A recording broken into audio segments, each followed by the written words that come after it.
Good afternoon from Mrs. Bon après-midi. Third leadership debate of the Liberal Party of Canada. My name is Bernadette Clément et je suis la modératrice pour ce débat. I'm the moderator for this debate. I will present the arguments of the 9 candidates everywhere in the country. Follows.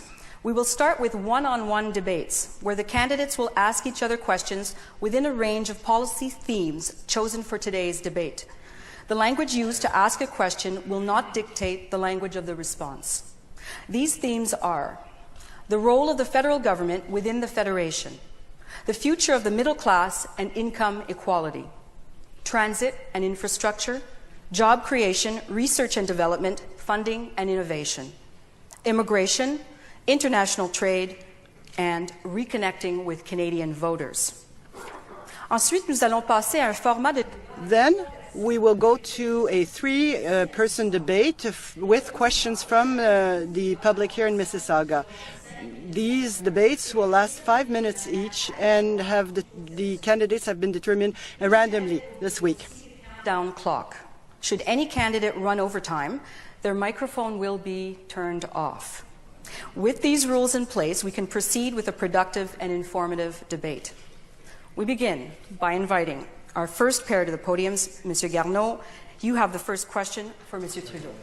Thank you, and good to be talking with you, Justin, and talking about an issue that you've identified as a priority, although we have not heard very much in the way of specifics. And of course, to address this issue, we need to be talking about policy, and I'll get to that, but also leadership. And of course, leadership is about much more than being a motivational speaker. It's about making some very, very difficult decisions, often on your own. So please tell us what in your resume qualifies you to be the leader of the country. Thank you, Mark. It's a pleasure to be here, and it's a pleasure to actually tackle this issue of the middle class. Because for me, I've been very clear on a number of policy fronts why trade is so important for middle class. Because 50% higher wages come in trade-intensive industries than not. That's why I talk about trade. I put out an op-ed this morning on education that details an ambitious target that we have to start hitting. Leadership is about drawing people in and about involving Canadians in the kinds of conversations we have. And you can't lead from a podium in a press conference. You can't win over Canadians with a 5-point plan. You have to connect with them, and we have to make room for Canadians in the debate that we have coming forward.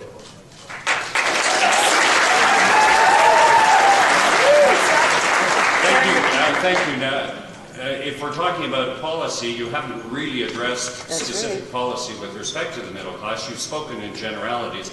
But let me get back to the question that I asked, and let me ask it slightly differently. You and I are both competing for a job, the job of being the Prime Minister of Canada. And the audience out here is like the review panel. They're going to make the decision about it. So let me get back to my question. What is it in your resume that qualifies you to be the future Prime Minister of Canada? I fought extremely hard to earn a nomination in Papineau that involved going up against strong Liberals and convincing people to come together under my leadership. I fought in a very difficult election in 2008 where I won back a very difficult riding from the Bloc Québécois. I did that by pulling people together in a riding that wasn't particularly inclined towards the Liberal Party or towards me personally. And then I did that again in 2011 in what was a very tough election that you remember well, yes. By increasing my majority. Pulling people in together is also very important, I agree with you, but also you have to have a track record. You have to have a record of making tough decisions, often on your own. Winning. You have to have a well of experience to draw on. It is about much more than being a good speaker. Tell us what Absolutely. It is that makes you the leader of the country. The Canadians that I've met across this country want to be part of